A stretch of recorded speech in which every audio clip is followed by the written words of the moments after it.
Hey guys, welcome back to my channel Ocean of Dentistry. Today I am going to start a new topic that is endomembrane system. यार हमने अभी तक क्या क्या पढ़ा? हमने अभी तक सेल बायो का बेसिक पार्ट प्लाज्मा मेम्ब्रेन तक पढ़ लिया, सेल वॉल पढ़ लिया, उसके अलावा हमने सेल मेम्ब्रेन पढ़ लिया। अगर आप अभी तक नहीं देखे उन वीडियोज़ को क्योंकि वो बेसिक है तो बेटा प्लीज़ जा कर के उन वीडियोज़ को देखो, उनको समझो, कोई डाउट हो आप क्लियर करो जल्दी से जल्दी और फिर इस वीडियो को कंप्लीट देखो, ठीक है। तो एंडोमेम्ब्रेन सिस्टम की अगर मैं बात करता हूँ, सबसे पहले एंडोमेम्ब्रेन सिस्टम की, तो आपको मैं बताया था उस समय भी कि एंडोमेम्ब्रेन सिस्टम क्या होता है। 4 चीज़ों को मिला करके बनता है। सबसे पहला होता है डेट इज एंडोप्लाज्मिक रेटिकुलम, दूसरा होता है डेट इज गोल्जी बॉडी, तीसरा होता है बेटा that is lysosome and the fourth one is vacuole. और यहीं पे एक बात निपटा देता हूँ मैं कि ये चारों जो होते हैं, ये चारों हमेशा मैं पढ़ाते वक्त ये बताता हूँ, ये चारों के चारों कैसे होते हैं? सिंगल मेम्ब्रेन बॉन्डेड होते हैं। क्यों? ज़रूरत क्या पड़ी सिंगल मेम्ब्रेन बॉन्डेड होने की? ये आपको विद द टाइम पता चलेगा, लेकिन मैं अभी थोड़ा सा बता देता हूँ। यार कोई पैकेजिंग कर रहा है, कोई सब्सटेंस को पैकेज करके दे रहा है, कोई हाइड्रोलिटिक एंजाइम रख रहा है, कोई सब्सटेंस ऑस्मो रेगुलेशन में हेल्प कर रहा है, तो क्या कर रहा है एक्चुअली? ये कुछ सिक्रीट कर रहा है। यार किसी चीज़ से कुछ सिक्रीट करना, मान लो आपको बाज़ार जाना है, ठीक है, तो आप सब्जी खरीद के लाए और सब्जी का यूज करना है बॉडी को, तो घर में यूज करना है, तो क्या ऐसा पैकिंग करोगे कि वो खुल ही ना पाए? नहीं ना, ऐसा पैकिंग करके रखोगे जिससे ईजिली आप रिमूव कर सको, सामान निकाल सको, हाँ या ना? तो बॉडी भी ऐसा ही अपना मेथड यूज करता है, क्योंकि सेलुलर लेवल पे हमारा बॉडी ऑर्गेनाइजेशन होता है। तो क्या करता है कि बॉडी भी उस टाइप का ऑर्गेनाइजेशन करता है कि एंडोप्लाज्मिक रेटिकुलम कोई सब्सटेंस अगर बनाए तो उसको पैकेज इस तरीके से किया जाए कि तुरंत गोल्गी बॉडी के पास जा सके। गोल्गी बॉडी अगर पैकेजिंग प्रोसेसिंग ट्रांसपोर्ट कर रहा है तो अगर लाइसोसोम के अंदर में आए तो वो भी आराम से सिक्रीट कर दे, वैक्यूल के पास जाए तो भी आराम से वो हम निकाल करके यूज कर सके, ठीक है बेटा। तो ये चीज़ बहुत इम्पोर्टेंट था और यही रीज़न था कि इसको सिंगल मेम्ब्रेन के फॉर्म में रखा गया था, हाँ या ना? ठीक है, अब एक एक करके उठाएंगे। एंडोप्लाज्मिक रेटिकुलम, फिर गोल्गी बॉडी, फिर लाइसोसोम और फिर वैक्यूल। उससे पहले मैं एक डायग्राम बना रहा हूँ, उस डायग्राम के थ्रू पढ़ने की कोशिश करेंगे, क्योंकि मैक्सिमम चीज़ मैं उस डायग्राम में एक्सप्लेन कर दूंगा। बाकी थोड़ा बहुत चीज़ें जो होगा वो मैं बेसिक एक एक करके उठा करके डिस्कस कर लूँगा, ठीक है। इन सब डायग्राम से पहले एक बात बता दूं, इन चारों के अलावा कोई भी मेम्ब्रेन आ जाए, एनसीईआरटी लिखता है mitochondria, chloroplast, plastids, they are not the part of endomembrane system. बिल्कुल सही है। मैं तो कहता हूं कि कोई भी पार्ट आ जाए, 4 के अलावा कोई भी पार्ट आ जाए, एंडोमेम्ब्रेन सिस्टम का वो पार्ट नहीं होगा, हाँ या ना? ठीक है, तो अब डायग्राम बनाता हूं मैं।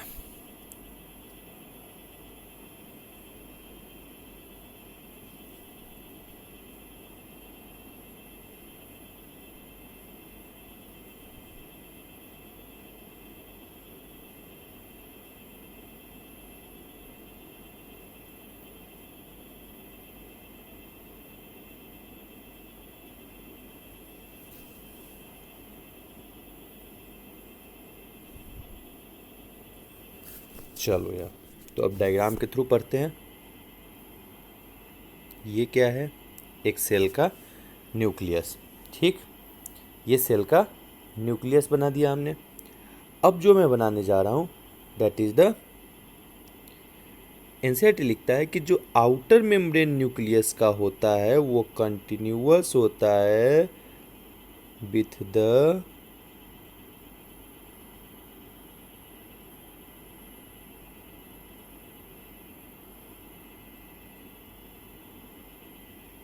किस चीज से?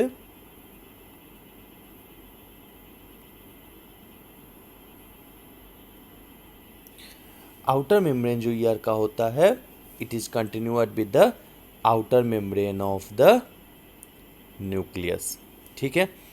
इतना क्लियर है। अब डिस्कस करने वाला हूँ आपसे, डेट इज़ कि भाई ये आउटर मेम्ब्रेन ये इस फॉर्म में रहता है कि इसके जस्ट ऊपर में आकर के लाई करता है गोल्गी बॉडी का सिस्टर्नी।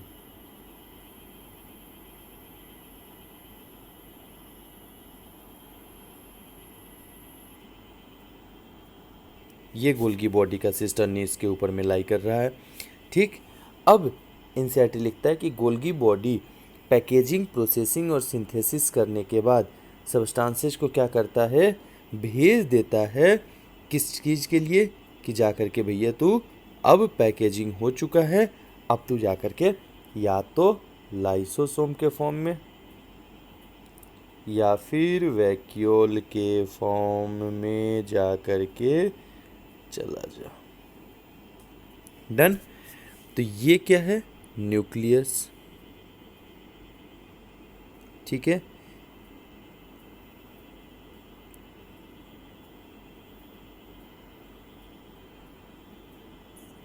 ये ट्यूब्यूल्स, ये सिस्टर्नी।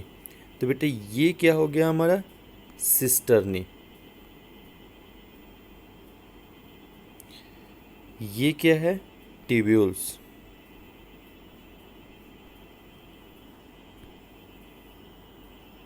ठीक, ये जो सब्सटेंस बना के देगा that will be the vesicle.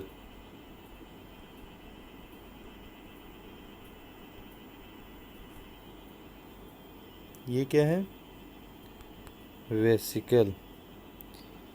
ये क्या है, ये सारे जो रेड कलर से बनाया हूँ ये भी हमारे क्या है, सिस्टर्नी है। बट ये सिस्टर्नी किसका है, गोल्गी बॉडी का।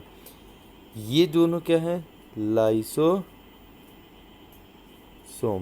ये क्या है, वैक्यूल।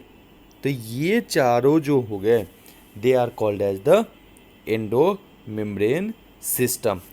ये जो होता है इसका एक जो आउटर वॉल न्यूक्लियस का होता है वो कौन बनाता है, हमारा cisternae of the endoplasmic reticulum, ER बनाता है। ठीक है, और ये कंटिन्यूअस एक नेटवर्क की तरह एक रेटिकुलम के फॉर्म में पूरे सेल के बीच में फैला रहता है। अब एनसीईआरटी ये भी लिखता है कि एंडोप्लाज्मिक रेटिकुलम जो ये वाला पूरा सेक्शन है,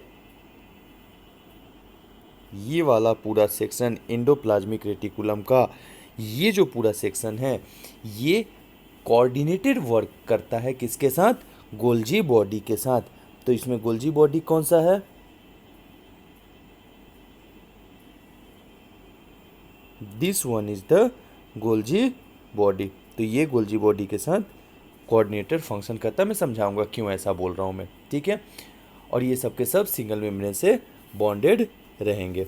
ठीक है, अब मैं थोड़ा सा आपको डिटेल में बताऊंगा कि एंडोप्लाज्मिक रेटिकुलम में और क्या क्या काम होता है, हाँ या ना।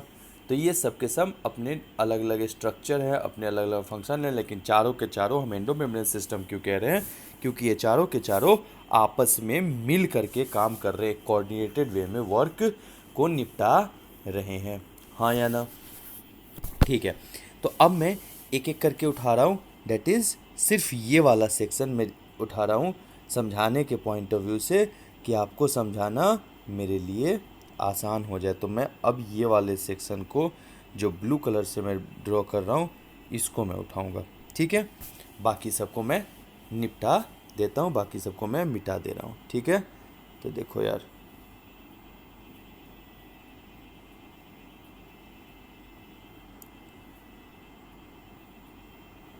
ठीक, डन। अब एक एक करके बात कर रहा हूँ मैं। सबसे पहले हमारा क्या है, न्यूक्लियस। ठीक, एनसीईआरटी लिखता है कि जो आउटर मेम्ब्रेन ऑफ न्यूक्लियस है it is continuous with the cisternae of the endoplasmic reticulum. तो न्यूक्लियस को बनाने का काम कौन कर रहा है, हमारा एंडोप्लाज्मिक रेटिकुलम। ठीक है, न्यूक्लियस का जो आउटर मेम्ब्रेन है वो कौन बना रहा है, हमारा एंडोप्लाज्मिक रेटिकुलम।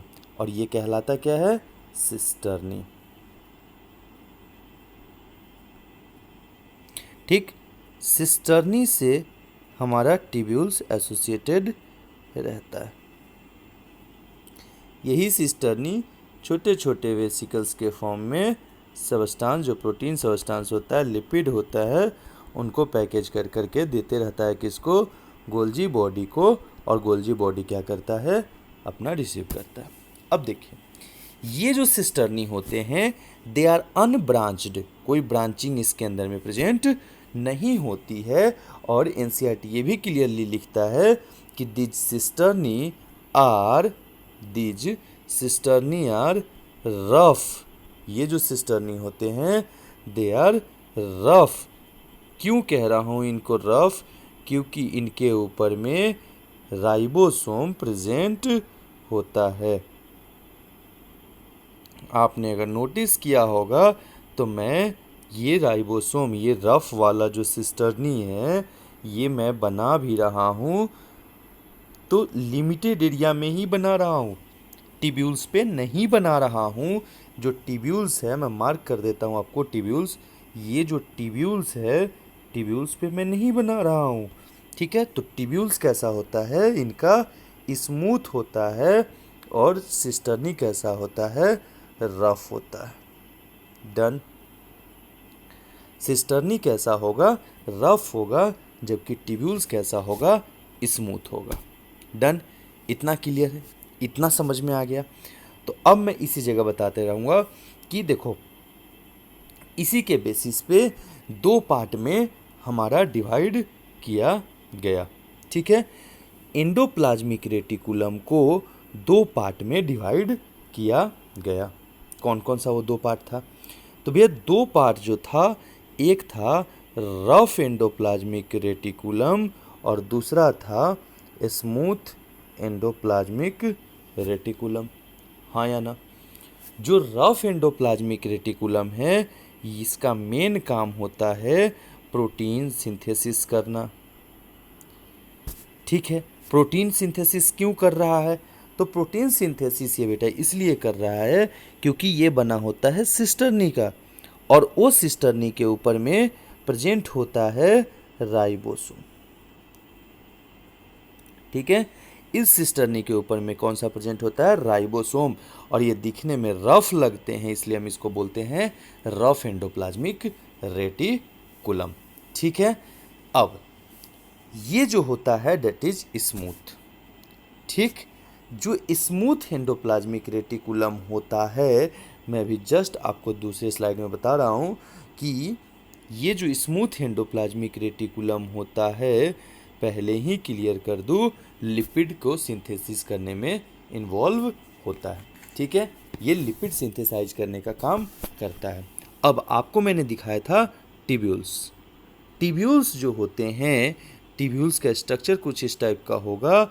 ये ट्यूब्यूल्स ब्रांच्ड होते हैं, दिस ट्यूब्यूल्स आर ब्रांच्ड, और ये ब्रांचिंग जो होता है ये स्मूथ भी होते हैं, स्मूथ होते हैं, और ये इन्वॉल्व होते हैं लिपिड सिंथेसिस में। लिपिड के सिंथेसिस में इन्वॉल्व होते हैं, इनका मेन काम होता है लिपिड बना करके चलना।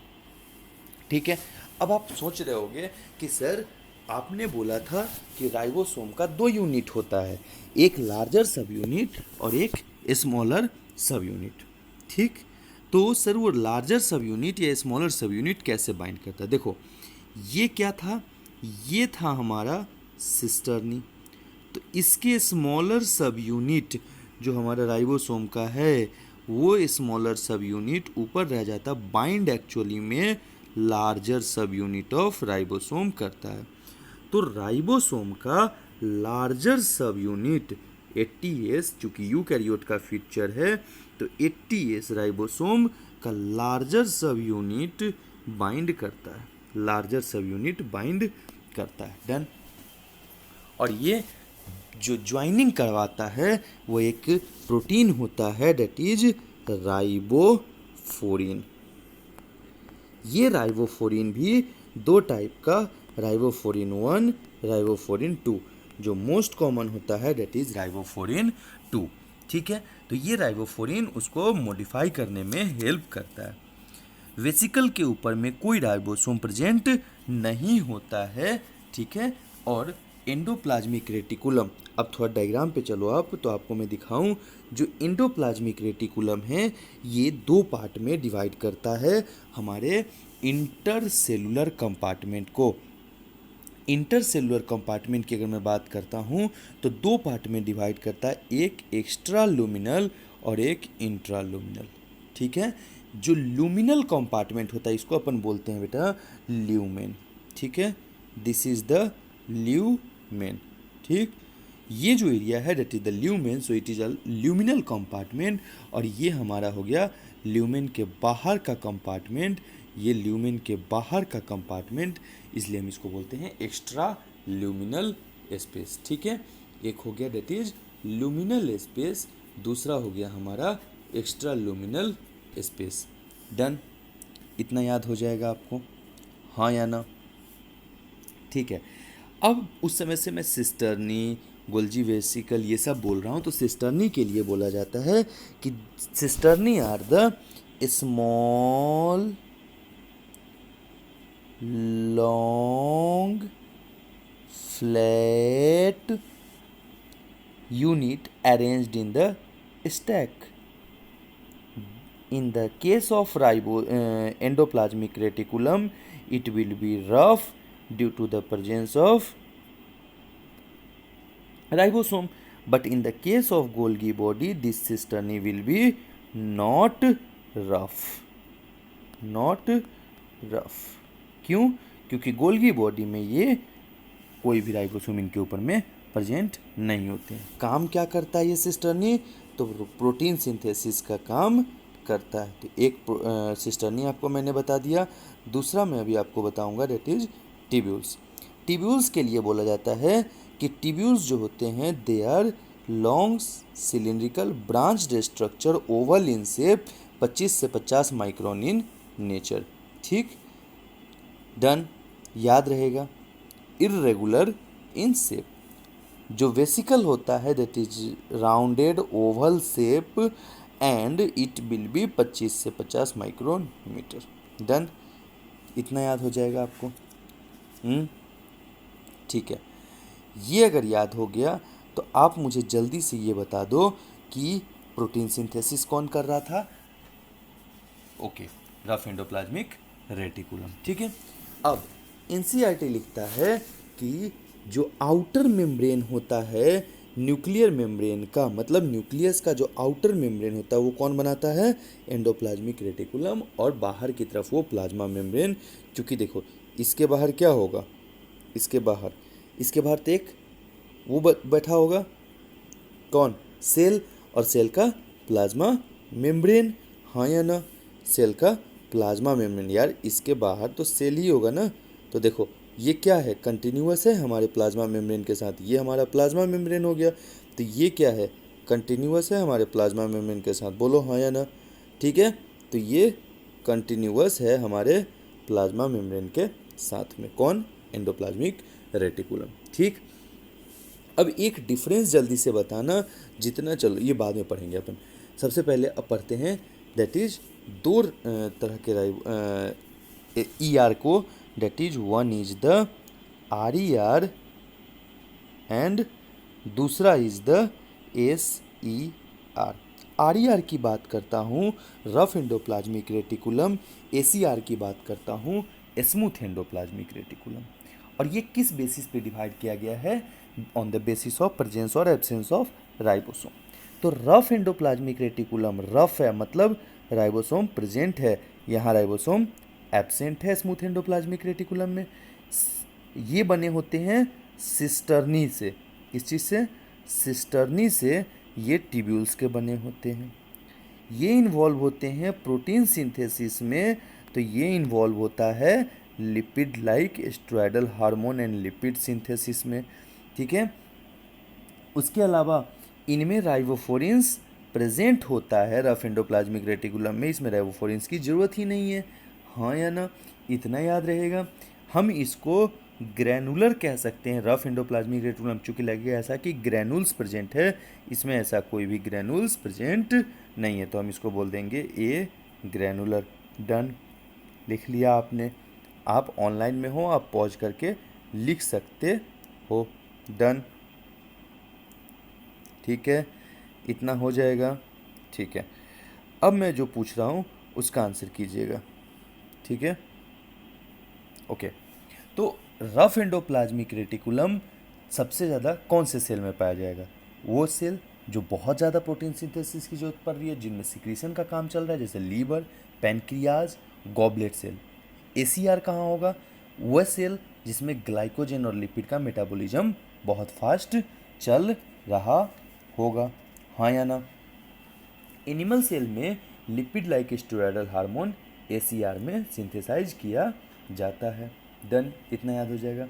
अब थोड़ा सा बात करेंगे, that is modification of endoplasmic reticulum. दो तरीके का मॉडिफिकेशन अभी तक जो हमने पढ़ा है। सबसे पहला हमने क्या पढ़ा था? वेट अ सेकेंड, सॉरी बेटा, एक पढ़ा था डेट इज सार्कोप्लाज्मिक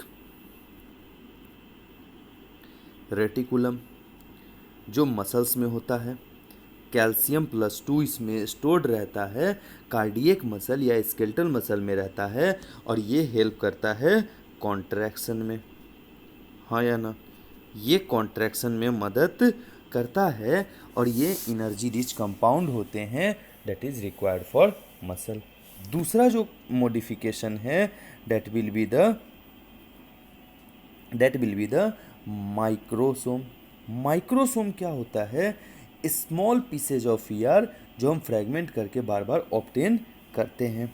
अब एंडोप्लाज्मिक रेटिकुलम का जो सबसे इम्पोर्टेंट पार्ट है वो है इसका फंक्शन। एंडोप्लाज्मिक रेटिकुलम क्या करता है? याद रखिए, सबसे पहला एक सेल को पूरी तरीके से नेटवर्क की तरफ फैला हुआ, एक जाल की तरफ, मान लो ये सेल है और ये क्या है, एक जाल की तरह अटका पड़ा है, तो ये क्या करेगा? सेल को क्या करेगा? मैकेनिकली सपोर्ट करेगा, हाँ या ना? सेल को किसी शॉक या डेडिकेशन से बचाएगा, तो ये फॉर्म करेगा endoskeleton of the cell. Other member भी एंडोस्केलेटन बनाने का काम करते हैं, बट इनका भी रोल प्रेजेंट होता है, ठीक है, याद हो जाएगा इतना, इनका भी रोल प्रेजेंट होता ही है। अब बात करेंगे नेक्स्ट की, तो ये क्या करता है? इंटरसेलुलर कंपार्टमेंट बनाने का काम करता है, इंटरसेलुलर एक्सचेंज कराने का काम, नॉट इंट्रासेलुलर, ओनली इंटरसेलुलर। कुछ कुछ जगह पे ये क्या होते हैं, प्लाज्मा मेम्ब्रेन के साथ एकदम अटैच होते हैं और सिक्रीट करते रहते हैं। रफ एंडोप्लाज्मिक रेटिकुलम क्या करता है? प्रोटीन सिंथेसिस करता है, और smooth endoplasmic reticulum lipid synthesis, cholesterol synthesis, phospholipid synthesis, और ये rough endoplasmic reticulum cellular metabolism को भी कंटिन्यू करते हैं, उसमें भी हेल्प करते हैं, ठीक है। ये जो सेलुलर मेटाबॉलिज्म होता है, ये rough endoplasmic reticulum nuclear membrane का फॉर्मेशन करता है, क्योंकि बाहर की तरफ से ये अरेंज रहता है, मैंने पहले ही बता दिया आपको। देन आपको बता दूं कि लाइसोसोम, गोल्गी, माइक्रोबॉडीज इसका भी काम करता है। जो स्मूथ एंडोप्लाज्मिक रेटिकुलम होता है, आपके जैसे बच्चे जो रोड पर कुछ भी खा लेते हैं, momos, Amini, chowmein, pizza, burger जो खाते हो, तो वो ड्रग्स के जैसा ही तो है एक तरह से, वो पॉल्यूटेंट ही तो है हमारे बॉडी के लिए, वो हमारे बॉडी के लिए हार्मफुल सब्सटेंस ही तो है, तो उनको डिटॉक्सिफाई करने का काम भी किसका रहता है? Smooth endoplasmic reticulum. दिन भर जो कॉलेज वाले बच्चे हो जो सुट्टा पीते हो, उस सुट्टा को डिटॉक्सिफाई कौन कर रहा है? आपका लंग से ज़्यादा भी हमारा स्मूथ एंडोप्लाज्मिक रेटिकुलम काम कर रहा है, और ये साइटोक्रोम P450 जो प्रेजेंट होता है उसकी मदद से करता है। तो डिटॉक्सिफिकेशन ऑफ ड्रग जो होता है that is done by the smooth endoplasmic reticulum, ठीक है, इतना याद हो जाएगा। इसके बाद अब हम बात करने वाले हैं बेटा, that is next one, that is the Golgi body, ठीक। अब गोल्गी बॉडी की बात करता हूँ। ये भी बना हुआ होता कैसा है? विथ द, बोलो, सिस्टर्नी ट्यूब्यूल्स एंड वेसिकल्स से, ठीक है, सिस्टर्नी ट्यूब्यूल्स और वेसिकल से मिलकर के बना हुआ होता है। गोल्जी बॉडी की खोज की थी कैमिलो गोल्गी ने, सीजी कैमिलो गोल्गी ने।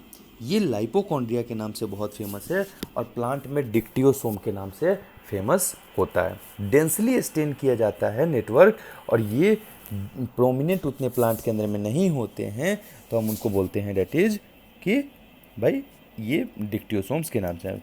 यूकैरियोट का फीचर है, लेकिन ये एब्सेंट रहेगा मैमेलियन आरबीसी में, ब्रायोफाइटा में एंड मैच्योर साइट्यूस में। ठीक है, they are absent in the prokaryotic cell also, तो ये प्रोकैरियोटिक सेल में भी एब्सेंट होता है। सिस फेस, जहाँ कहीं भी गोल्गी बॉडी, देखो ये वाला जो फेस है स्पून जैसा फेस, कॉन्वेक्स फेस जो है, ये जो स्मूथ जैसा फेस है, जो गड्ढे जैसा फेस है, that is called as cis face. और जो वेसिकल, यहाँ पर आपको मैं डायग्राम के थ्रू समझाऊँ अगर, तो ये जो वेसिकल बना है इसको ऑब्टेन करने का काम कौन करेगा, हमारा ये गोल्जी बॉडी। देखिए तो ये किस फेस से जा रहा है, ये जिस फेस से जा रहा है उस फेस का नाम है हमारा सिस फेस। ये जो फेस है that will be the cis face. These are the cis face और कॉन्वेक्स फेस। वेसिकल यहीं से एंट्री मारेगा। इसके सिस्टर्नी पे कोई राइबोसोम प्रेजेंट नहीं होगा और वेसिकल जो आ रहा है वो मैच्योर होने के लिए आ रहा है। अभी ईआर ने प्रोटीन और लिपिड बना के दिया, अब उसको मैच्योर होने का टाइम आ चुका है। अब ये जो पीछे वाला फेस है this is called as trans face, this is called as cis face. Trans face से ये मटेरियल एग्जिट करेगा तो ये एग्जिटिंग फेज भी बोला जाता है, एग्जिटिंग फेज भी बोला जाता है। सिस्टर्नी के अंदर में कोई राइबोसोम नहीं होते हैं और ये रिजेंबल करते हैं अपने SER के ट्यूब्यूल्स के जैसे। ठीक है, नंबर इनका वेरी कर सकता है 4 से 8, जो कि फंगस के केस में सिंगल सिस्टर्नी होता है, that is unicisternal. Vesicle की अगर मैं बात करता हूँ तो ये डायरेक्टली बिहेव करता है as lysosome, so entry cis face से होता है और एग्जिट ट्रांसफर जो होता है that is from the trans face. Then Golgi body के फंक्शन की अगर मैं बात करता हूँ तो ये गोल्गी बॉडी ट्रांसपोर्ट करता है। 3 वर्ड याद रखिएगा गोल्गी बॉडी के लिए, मैं अभी बता दूँ 3 वर्ड बस आप याद रखना कि गोल्गी बॉडी क्या करता है, 3 कामें करता है। सबसे पहला काम करता है डेट इज कि भाई पैकेजिंग, उन सब्सटेंस को पैकेज करेगा, फिर उनको प्रोसेस करेगा और प्रोसेस करके फिर उनको ट्रांसपोर्ट करेगा। PPT, packaging, processing and transport. ये जो काम है, ये काम जो होता है that is done by the किसके द्वारा, हमारे गोल्जी बॉडी के द्वारा में। इंटरसेलुलर जंक्शन भी बनाते हैं और सिक्रीट करते हैं सेल के अंदर में। ठीक है, अब जब आप चिट्ठी लिखते हो बेटा तो चिट्ठी क्या करते हो, डायरेक्ट वो चला जाता है, नहीं, उनको क्या करता है डाकिया कहीं पहुंचाता है, तो हम इसको गोल्गी बॉडी को बोल देते हैं। So it is called as the postman of the cell. Same काम वही कर रहा है जो एक डाकिया का काम होता है, सेम काम कर रहा है, इसलिए हम इसको बोल देते हैं that is postman of the cell. Golgi body को चूँकि माइक्रोमोलिक्यूल जो बनते हैं उनको इधर से उधर घुमाने का काम भी किसका होता है, हमारे गोल्जी बॉडी का, इसलिए हम इसको बोलते हैं कि भाई ये गोल्गी बॉडी हमारा क्या करेगा, मैक्रोमोलिक्यूल को इधर से उधर, तो इसलिए डायरेक्टर ऑफ मैक्रोमोलिकुलर ट्रैफिक कहलाएगा। अच्छा, जो स्पर्म का टिप होता है, ये स्पर्म का टिप होता है, हाँ या ना, ये स्पर्म का टिप होता है। ये जो स्पर्म का टिप होता है जिसमें एक्रोसोम प्रेजेंट होते हैं, इन एक्रोसोम के ऊपर भी बनाने का काम क्या करता है, गोल्जी बॉडी ही करता है। ठीक है, इसके अलावा जो मोस्ट इम्पॉर्टेंट है, जो आप कंफ्यूज होते हो 2 नाम से, एक नाम है आपके पास, one is the glycosidation and दूसरा इज द ग्लाइकोसाइलेशन। ठीक, ग्लाइकोसाइडेशन, ग्लाइको मतलब ग्लूकोज, साइडेशन इड, लिपिड मतलब लिपिड के साथ ग्लूकोज का एडिशन कर देना, कार्बोहाइड्रेट का एडिशन कर देना, that will be called as glycosidation. Done. दूसरा, अगर ग्लाइकोसाइलेशन LATION, डी हट गया वहाँ से, ठीक, वहाँ से डी हट गया, साइलेशन आ गया, तो अब क्या होगा, यहाँ से भी लिपिड हट जाएगा, बस चेंज किया आएगा, डेट इज प्रोटीन। अगर प्रोटीनेसियस सब्सटेंस है तो उसका जो मॉडिफिकेशन होगा that will be known as glycosylation. ठीक, इसके अलावा एनसीईआरटी लिखता है कि पोस्ट ट्रांसलेशनल मॉडिफिकेशन भी हमारा कौन करता है, गोल्गी बॉडी। मतलब हमें ये पता है ऑलरेडी कि डीएनए क्या होता है, ये डीएनए, हाँ या ना, इस डीएनए को अगर आपस में ही घुमा दो तो it will be the replication. DNA से आरएनए बना है, ठीक, जिसमें मेन है टीआरएनए। टीआरएनए बना है तो it will be the transcription. TRNA से जो प्रोटीन बनेगा it will be known as translation. तो ये पोस्ट रेप्लिकेशन जो मैनेजमेंट है वो कौन देखता है, हमारा डीएनए का, सॉरी गोल्गी बॉडी का part. Done, Golgi body translational modification में मदद करता है। अच्छा, गोल्गी बॉडी एक जो प्लांट होता है, देखो प्लांट का डायग्राम बनाते हैं पहले, देखिए था ये क्या है, हमारा प्लांट है, हाँ या ना, ठीक, ये हमारा प्लांट है। तो प्लांट का ये रूट जब डेवलप कर रहा होगा, मान लीजिए पॉजिटिवली जियोट्रॉपिक की तरफ जा रहा है, इजली आराम से ग्रो कर रहा है, तो क्या ये इतने हार्ड सॉइल को पेनिट्रेट कर पाएगा? नहीं। तो इन रूट्स के बाहर एक सिक्रीशन दिया जाता है, डेट इज म्यूसिलेज सिक्रीशन, और ये म्यूसिलेज इसको क्या करता है, आराम से पेनिट्रेट करने में मदद करता है। तो अब हम थोड़ा सा फंक्शन देखते हैं। जो गोल्गी बॉडी की फंक्शन है तो ये करता है सबसे पहले सेल वॉल पॉलीसेकेराइड का सिंथेसिस, लाइसोसोम का फॉर्मेशन और एक्रोसोम का फॉर्मेशन, सेल प्लेट का फॉर्मेशन और सेल सिक्रीशन का भी काम यही करता है। ठीक है, तो ये तीनों पॉइंट आप याद रखेंगे कि गोल्गी बॉडी क्या क्या काम कर रहा था। डन, कोई डाउट किसी को? कोई भी डाउट होगा बेटा तुरंत आप मुझे मैसेज करके पूछ सकते हो। तो अब आगे बढ़ूँ। ठीक, अब हमने बात किया था, डायग्राम में दिखाता हूँ फिर से इस डायग्राम के थ्रू कि ये क्या था, गोल्गी बॉडी। अब गोल्गी बॉडी क्या करता था, कुछ सब्सटेंस सीक्रेट करता था, ठीक, लाइसोसोम के फॉर्म में और कुछ एक वैक्यूल के फॉर्म में, हाँ या ना। तो करता क्या था, ये जो कुछ सब्सटेंस था ये क्या होता है कि लाइसोसोम को हम एक सुसाइडल बैग कहते हैं, सुसाइडल बैग। ठीक, अब देखिए हमारे पॉइंट ऑफ व्यू से भी समझिए थोड़ा सा। सुसाइडल पॉइंट ऑफ व्यू क्या कहता है कि भाई जब सेल फंक्शनिंग प्रॉपर नहीं होता, अपना ही सेल जब प्रॉपर काम ना कर रहा हो, तब ये क्या करता है, अपने ही सेल को उड़ा देने का काम करता है। इसलिए हम इसको बोलते हैं suicidal bag of the cell. So it will be the lysosome. Lysosome जो होता है वो वर्किंग पीएच ही अपना सिर्फ और सिर्फ क्या करता है कि 5 रखता है, that is acidic pH. Done, more than 50 type of hydrolytic enzyme lysosome के अंदर में प्रेजेंट होते हैं। ठीक है, आरबीसी के अंदर में कोई लाइसोसोम प्रेजेंट नहीं रहता है। ठीक, ये जो more than 50 digestive hydrolytic enzyme है, they are hydrolases, lipases, proteases, carbohydrases. Done, ये कैसे बने हैं, तो by the packaging of Golgi body इनको बनाने में मदद किया है। जो एंजाइम जो लिपिड लाइक डाइजेस्टिव हार्मोन को सिक्रीट कर सकते हैं वो है कार्बोहाइड्रेट, लिपिड्स, प्रोटीन एक्सेट्रा।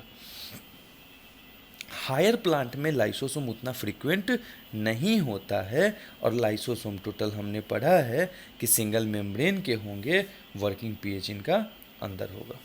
ठीक, lysosome total H+ pump mechanism पे भी काम करता है, और लाइसोसोम अपने स्ट्रक्चर को बार बार चेंज करते रहता है।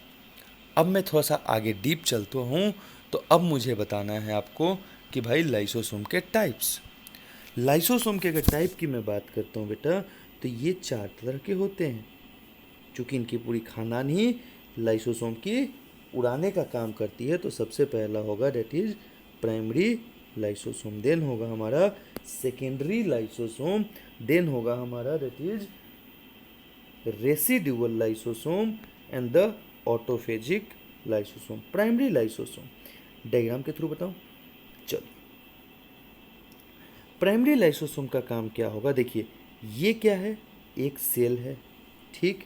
अब कोई सब्सटेंस क्या किया, सेल के अंदर में इंटर किया, कोई फॉरेन सब्सटेंस हमारे सेल के अंदर में इंटर कर गया। जैसे ही सेल के अंदर में इंटर किया फॉरेन सब्सटेंस, ये क्या करेगा, ये हमारे सबसे पहले प्राइमरी लाइसोसोम उनके अंदर में, मतलब अगर वाटरी मॉलिक्यूल है एंडोसाइटोसिस होगा, या फिर क्या होगा हमारा पिनोसाइटोसिस।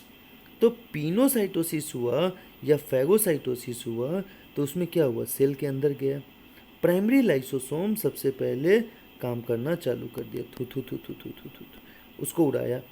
उसके बाद जो बच गया वो सेकेंडरी लाइसोसोम उसको उड़ाना चालू किया, जितना उसके बस का था उतना उसने उड़ाया। लास्ट में जो बच गया उसको रेसिड्यूअल लाइसोसोम उड़ा देगा।